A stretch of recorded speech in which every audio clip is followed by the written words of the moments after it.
Talking Hands, welcome back. In fact, it's been a long, long time, too long. Indeed. I'm the Prodigal Fool. I'm joined tonight by my co-blogger on the Prodigal Guide, Straight Six. And tonight we're talking about an icon of the watch world, a mythical watch, a very, very special piece indeed. In fact, I think it's the most important, best watch that I've ever bought. This is the Audemars Piguet Royal Oak Jumbo, reference 15202 ST. Which is about the extent of your technical knowledge on the piece, right? Yeah, okay, we'll stop there. Okay, so let me ask you something. You say it's the most mythical and important watch you've ever bought, but I think it's important for you and I to recognize that you actually had to sell a couple of pieces from your collection. I did, which is unheard of. It is unheard of. Now, tell me why it's unheard of and what would lead you to sell those pieces to buy this. Well, I mean, the obvious starting point is the extortionate price that AP charge for these, and we'll probably get into talking about that in a bit more detail in a second. We will. But it was a price that I thought was well worth paying. So I guess that really leads us into the good, and I won't mince my words here. The first thing to say about the Royal Oak Jumbo is it's the watch that's started the very category of watches that I find most appealing, which is to say the luxury steel sports watch, a category which actually didn't exist until this thing came out just over 40 years ago. We agree. When they, I mean, everyone knows, we won't go into the detail of this, everyone knows the history of the Royal Oak, right? But they, when Audemars Piguet came out with this thing, charging similar prices to precious metals for a steel sports watch, it was unheard of. And the great majority of the industry looked at it and laughed and said, these guys are going to fail. Absolutely. Now, of course, history has proven them very, very wrong. It was a huge success, and indeed, arguably, AP have built their entire current business off the back of this watch and variations thereon. Some successful, some far less successful. We'd agree. This is the watch that started it all. And when I say that, of course, this is not an original Royal Oak. Yeah. In my mind, it's even better than that because it's a brand new watch that they released for the 40th anniversary of the watch, and it is a perfect recreation of the original Genta design in every way. All right. So same movement, same case size. They didn't go nuts and upsize the case as you might expect them to do. All the dimensions are absolutely the same. They went to the trouble of replicating the applied logo on the dial down at the 6 o'clock position, and of course recreating this absolutely stunning. Neither photos nor videos will ever do it justice. You have to see it in the metal. Great. The absolutely stunning dial and dial color. This blue, grey. It changes depending on how the light hits it. It's absolutely stunning. They did all of that. They recreated the very best of the original model. And of course, they did it with all the advantages of a new watch. So whereas, if this had been an original, you'd have what was quite frankly, a flimsy, dainty, fragile bracelet. This is far from that. It has a lovely modern AP clasp. There's a real feeling of solidity. It's a beautifully built piece. So that was my first good, if you like. It's a perfect recreation of one of the most important watches in the history of watchmaking. So a perfect modern reinterpretation. Not reinterpretation; it's a recreation. It's not. This is not a variation thereon. It's not one of these sort of tributes or inspired by. They have just recreated the watch. This is exactly as the original was. Okay, so and I'll park what I'm going to say because I think that belongs perhaps in some of the band of the questionable. What are the other good points for you? So you said, it's clear from what you're saying is you think this is an icon, and you also think it's the best interpretation of an icon. No doubt, no doubt. So where do we move from there? For me, the other appeal of the watch is that you get incredible craftsmanship, beautiful work. The finishing on AP cases and bracelets is just stunning. And again, you have to see it and touch it in real life to appreciate it. But the mixture of the finishes, the brushing, the polishing, the beveling, all of it's done. There's so many little details to discover with the watch. You get all of that in a watch that actually, on the surface at least, from a distance, is very, very subtle. Doesn't look like anything special. No one who doesn't necessarily know about watches would ever pick it out as looking like it was expensive or unusual. In fact, it goes pretty much unnoticed. So it's lovely and discreet and subtle. But the people who know No. Yeah. So if I can follow you up on the good, in fact, I think you've raised something very important. A lot of you will probably be used to images of APs that you've seen online, right? And perhaps you've seen them in storefronts or cases or something like this. But like you've rightfully pointed out, you actually have to touch something like this. I mean, you've got to spend some time with it to actually understand the work and the craftsmanship that goes into it. You and I don't often spend a lot of time appreciating these sort of things, but for an AP, for me, that's actually this divine gift. It really is a level above, and it's only Absolutely. and it's only by experiencing it hands-on that you can actually understand that. We don't want to fall into the trap of what a lot of other people say, which is, well, you wouldn't know how good this watch is unless you actually handle it itself. I think a lot of this crap, but the bottom line is for something like the AP, it really is true. It's better than you would imagine. And you can't know it until you've handled it. It's better than you imagine, and it's a slow grower as well. You discover new things about it almost every day, new ways that the light hits it at different angles. And this all sounds very pompous and pretentious, but it genuinely is true when it comes to this watch. And I think, so for me, the bracelet, I mean, I think everyone will be able to see this clearly from the video itself. As we slowly turn a watch like this and you catch the reflection on the bracelet and you see the contrast between what's polished and what's matte and what's brushed, you understand why there's just a huge amount of work that goes in just simply the bracelet before you even approach anything else. No, it's stunning. It's absolutely stunning. Last good point, and it kind of ties into what we've already been saying, but these things are very rare as well. I mean, Agreed. APs are rare anyway. This is not you're not in the sort of world of Rolex anymore. You've gone to a new level. But this particular model is rare. I mean, there were a few of their bigger brothers, the 15400 going around. That's the one with the second hand. This doesn't have a second hand. The 15400 is now slightly larger. This is 39 mils. The one with the second hand is now 41. It's 41, which we think is what, a bit too look, big? I think it's a bit too big. I think 39 is just perfect. They got it right straight off the bat, and thank goodness have had the good sense not to mess with it. So as you do not see many of these. They're not limited edition, but they are low production. Audemars Piguet anyway is low production and high price, right? But this particular model is low production. Okay. Difficult to find. So, and just to tease this out, amongst the good, how important for you was the fact that it was the 15202 ST, which has the particular movement for connoisseurs, right? So because you and I went back and forth about this a number of times. Well, it's not the movement that attracted me. So what distinguishes the 15202 from the 15400? As I said, this doesn't have a second hand, but there are more subtle and I think more important differences. The first is the slimness. This is a very, very slim watch. Yeah. And the second is the dial. Now, you may think all the AP Rolex have the same dial. They don't. This is, I think they call it the Petite Tapisserie dial. Yeah. Versus, they have various different names. The Grande Tapisserie, yes, right? but there's something in between. Oh, there's a Mega Tapisserie as well. Anyway, I get confused. But the point is that this is the very smallest of the tapisseries. It's the most fine of the patterns. But also, and crucially, the colour is absolutely unique. Yeah. That's not to say you can't get a 15400 with a blue dial. You can, but it's a slightly more electric, slightly brighter blue. Yeah. This blue is stunning. It's grey blue. It can look black in certain lights. It can look blue in brighter lights. It's absolutely unique. And of course, someone's got their marketing head on at AP. They've restricted this particular colour to this particular model. So I wanted it for that. I wanted it for the extra thinness, the movement. Is a nice bonus, but that wasn't, if I'm honest, the main reason. All right, but also because this is now the crowning piece in your collection. Would you go so far as to say it? This is the purest choice as well. It's as I said, it's the one that most mimics the original. So of course, if you're a bit of a purist like I am, it's the one that's going to appeal to you more. Is it the crowning piece in my personal collection right now? Yeah, it's well, certainly the most expensive piece that I've bought.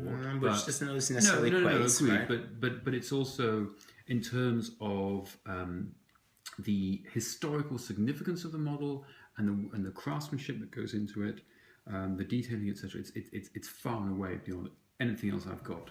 And those other things, by the way, are Rolex sports watches, And you've got vintage Amiga, vintage Breitling. I mean, IWC Portuguese, stuff like that. Yeah. And those are all great watches, and I love them. But this is, in my mind at least, a step above that. And it's taken me. It's the watch that has taken me to the next level in terms of appreciating the workmanship that goes into these things. All right, but not in a kind of a sycophantic, I've been influenced by the marketing piece way. I hope not. I don't think so. But Well, no. But I mean, nobody's perfect, but well, except him. but what I think for my last good point is really the two things. You picked up on the dial and the coloring of the dial. It really is a chameleon-like dial, and it's very rare.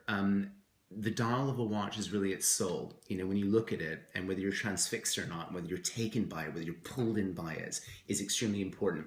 The other thing is that I find all of the attention around the bracelet and the overall design of the piece itself to be really intensely charismatic. There's nothing mundane or flat or ordinary about it. When you look at it, you're really drawn in. Now, I think you're actually polarized. You'll find people who look at something like this, and I remember back in the day, without any knowledge about it, I would look at an AP and say it's an old man's watch for a number of reasons. I look at it very differently today, and I would say it draws me in so many ways, and particularly because of how it reflects and refracts and is different and special. So it's also a watch which will dress up a casual outfit and will dress down with a suit. Perhaps it goes very nicely and complements different outfits extremely well. It's just plain. All right, listen. So we spent enough time licking the octagonal bezel of this baby. Let's talk about the bad if we think we can tease some bad out of this conversation. This is going to be a very small segment. And I don't think this makes it very interesting to anybody watching the goddamn thing. But okay, give me the bad, because you're the guy who bought the piece. So by now you've got to have a good idea of what the bad is. I genuinely don't think there's anything bad about this watch. The only thing that I can come up with is the price. The price is a little bit cynical. So AP will charge you, I think current prices for the 15400 are about £1,300. Sorry, £13,000. And this, they of course charge 2,000, 3,000, 4,000 more than that, I think. Okay. And there's no reason for that other than the fact that they know they can charge more, and because they know that the collectors and the purists will pay more for this. It's rarer and more special, etc. Is that bad? Is that just sort of market forces? I don't know, but there's certainly, I think, a little bit of cynical pricing going on there. But on the other hand, I've just been harping on about how I like the fact that it's rare and you don't see them very often. And like it or not, the way of the world is that yes, of course, that comes with a pricing differential. But okay, that's all you can find to say about it. It scratches very easily. And by the way, I've noticed that. I don't know if anybody's can see it on the definition of the camera, but there are actually some pretty major scratches on the piece already. But that's inevitable with a piece like this, which is in parts so highly polished. Yeah, it does. It scratches easily. It's you need to, and that will bother some people. It doesn't bother me. It's never really worried me. I don't. Well, you wear your watches. I mean, you're not. Yeah, I wear them. And I like to see a watch with some life to it, i.e., that's lived, that's had some scratches, and that's fine. Okay. But I know it might bother some people. Anything else? No. So extortionate price. Apart from that, nothing. Yeah. Okay, fine. So let me throw a couple of things at you, and I say this as a huge. As long as it's not a watch you throw at me, I don't mind. Well, let's just see where the evening goes, huh? From my perspective, there's very little that AP can do wrong, and particularly when it gets down to the Royal Oak models. I think some of the other... Well, there's a lot they can do wrong, and I point you to the Royal Oak Offshore as an example of that. I was trying to be contained. I want to talk about within the Royal Oak range, not the offshore range, which is somewhere else. What I think actually are the bads about this. I think I would agree with what you've rightfully pointed out, which is the price is very steep. I mean, the honest to God truth is that if somebody wanted to come at the price tag of a piece like this and say, I could build a half-decent watch collection, they could for the equivalent. And I'm not talking going into a store and buying the stuff that's evident. I'm talking about things that you would find in vintage pieces and all this good stuff. Okay, that's one point. The second point that I might... that I might point out is that I find the dial of Audemars Piguet's without a seconds hand or a complication to be somewhat dull. Just ever so slightly dull. I mean that genuinely. It's a gorgeous piece to look at, but wouldn't folk like to see something happening on the dial, except for the look what I'm doing right now. Have a look at the back. You want to see movement. You want to see beautiful watchmaking. It's all there. So that's nice. Exhibition back. Okay, that's gorgeous. Nice. So I love exhibition backs, except they're freaking useless in the day-to-day scheme of things. Well, if you're a schizophrentic show-off, then yes, it's true. But if, like me, you like to take your watch off at the end of a hard day's grind at Prodigal Towers and admire the inners, then you think it's good? And I'm perfectly happy the rest of the time to show this to the world. All right, so this is exactly the reason why I love the 15300. I don't appreciate the 15400 because they had a size jump, and I think that renders it thoroughly uninteresting. But putting it on has just reminded me of another good, which I can't believe that I didn't remember at the beginning of the video. But we're supposed to be on the bad. I know. You're hopping around. I'm sorry, it's just come to me. I forgot. No, it's an important one, and I wanted to tell you about it. It's supremely comfortable. Indeed. You know, I mentioned earlier it's the perfect size, but it's more than that. It's the perfect fit. Yeah. The bracelet, you almost don't feel that you have a watch on. It's thin, it's light, but it just fits just right. So there aren't that many watches you can truly say that about. No, and by the way, you just pulled off a watch with a strap on, so actually you would be able... Yeah, but this thing, I mean, you feel it's there. It's not like it's so light that it doesn't have a reassuring weight, but it just fits so... perfectly. I think it sits, rather than you actually wearing an Audemars Piguet, it just sort of sits very delicately on your wrist, and I would agree with that. It's fantastic. All right, but in any case, so I stand by my last bad, which is simply that I'm always a bit hesitant about the AP versions that don't have anything else going on apart from the little tapisserie and the hour and minutes hands and the little day dial here. It's my soul. I understand. You lack confidence and you always want to dress things up. I'm confident and I like to keep it pure. But, you know, as we've said, there are plenty of variations on this, you know. Sure. This is my personal preference. But sure. I know you like the Panda with the 2 subdials. Love the Panda. I'm very, very, very hot for the Chrono version of this, which is... but that starts to get a bit bigger and heavier and... But all right. So, bottom line? Bottom line is... and I don't think I can say this for any other watch in my collection, but I have no doubt that I will never sell this. I will always keep this watch. There is nothing that would ever come along to displace this. That's not to say... Except? No. That's not to say I don't crave other watches. I'm as addicted to this crack cocaine of a habit as any of us. But this is not something I would ever give up. It's just too important to watch. I love it. Well, look, I had an Audemars Piguet many years ago. It was a quartz, wasn't it? No, it wasn't actually a quartz. Was it? This was a 36 mil. No, I think you bought a lady's watch by mistake, didn't you? You know something. You know, you're really facetious about this kind of stuff. Just factual, actually. Guys, it would be wonderful if Fool could actually remember anything about our past together, but that wasn't the case. It wasn't. It's best if I forget. It was a 36 mil. It was something from I think the late 80s or early 90s. And I actually couldn't afford to get it serviced, and it needed servicing, so I sold it back, and you know, blah blah. The bottom line is, this really is a step above. As far as I'm concerned, you're no great lover of vintage, but I am. For me, vintage holds great power and poignancy. But if there was anything in the new market that would attract me, it would be pieces like this. And as far as I can see, the way that AP have actually developed these things, grown them, matured them in some ways, right? So you talked about the quality of the bracelet and so forth compared to earlier versions. Yeah. There's very little to be said. It is extraordinary. It's an extraordinary piece of work. And it's not to be taken lightly. I'm not actually of the mind that these things can be worn as casually, perhaps, as you may have, you know, I think intimated. They can, they should. Right? So that's your opinion. That's fine. But I wouldn't. For me, this is haute horlogerie jewelry. That's exactly what it is, and it's the way it should be worn. I think you've misunderstood the watch if you think for me, that's where I come out. This is a high-quality luxury sports watch. It should be worn every day. Can, should, and is worn every day. Fantastic. Can we agree to disagree? Because the bottom line you actually... can agree to be wrong. Well, the bottom line, though, is actually, we love it, right?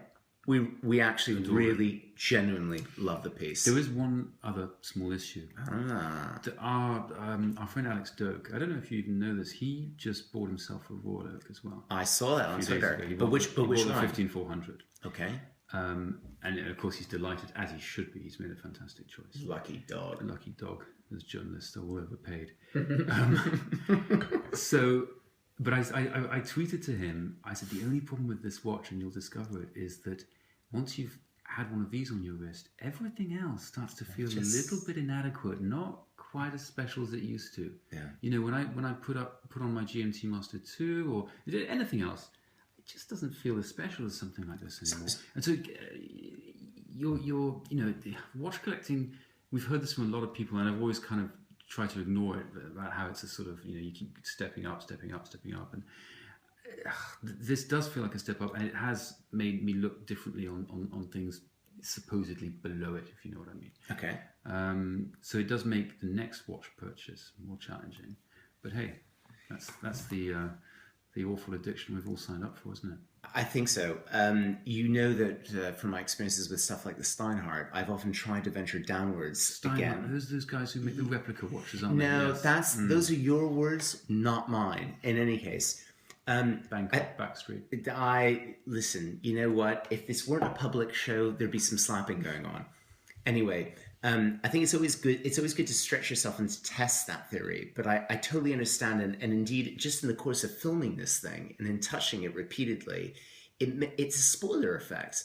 I actually have a hard time understanding how you go back to the rest of your collection on the basis of having this. But this is, I think what we're doing now is we're making an observation about ownership, which is perhaps, hopefully, of interest, but it can't be a criticism of the watch. We can't say the watch is too good, it's too special. No. It's just a fact of life. You buy one of these, be aware that if you buy one of these, it's going to change your outlook, and you're all of a sudden going to be looking for your next purchase in a whole different echelon, because nothing below the stuff that you used to find interesting will no longer appeal as much, I think. All right, so things will never be the same again. Things will never be the same. And once you go AP, you never go back.